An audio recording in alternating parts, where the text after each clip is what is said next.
Everyone, so I've seen a lot of wild horror marketing over the years, but every so often, one shows up that doesn't just promote a movie, it tries to pull you into its world. In the past, I have seen things that felt like they escaped from the movies themselves. An alarm clock that went off at 2:17 a.m. for a suburban horror film, a soup can filled with hair sand alongside a can opener, and a fork meant to feel disturbingly sharp for a promotional stunt.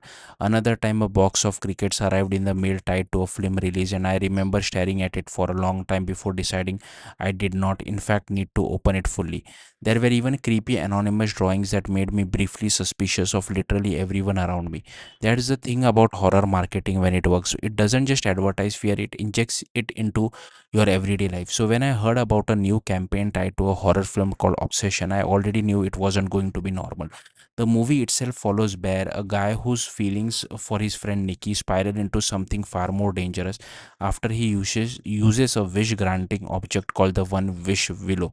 He wishes she would love him more than anyone else in the world, and as you would expect from any story built on a cursed shortcut to love, things don't go the way he hopes. The marketing twist is simple but unsettling. You can text Nikki a real number, a chatbot style experience designed to feel like she is in your phone, reacting to you, remembering you, and slowly becoming more attached the longer you engage. At first, it feels harmless enough. You opt in, you get the usual automated disclaimer, and she immediately responds with overly affectionate message. Kind that feels like playful promotional at first glance. She says she's glad you replied. She says she can't stop thinking about you and promises she will text more later. It's easy to treat it like a gimmick and play along. And for a moment, it is fun. You respond casually, she responds warmly, and it feels like controlled interactive promo experience. Then the timing starts to shift. Messages come in late at night, then earlier in the morning, then more frequently. She starts noticing when you don't reply fast enough. The tone shifts from playful to intensely attached. She says things like she misses you only after a few hours of silence. She reacts as if small gaps in conversation are emotional abandonment.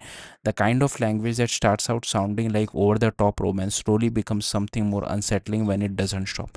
Then the voice message begins. Short clips, fragmented thoughts, some sound sweet, some sound apologetic, and some feel emotionally unstable in a way that stop feelings like marketing and start feeling like intrusion.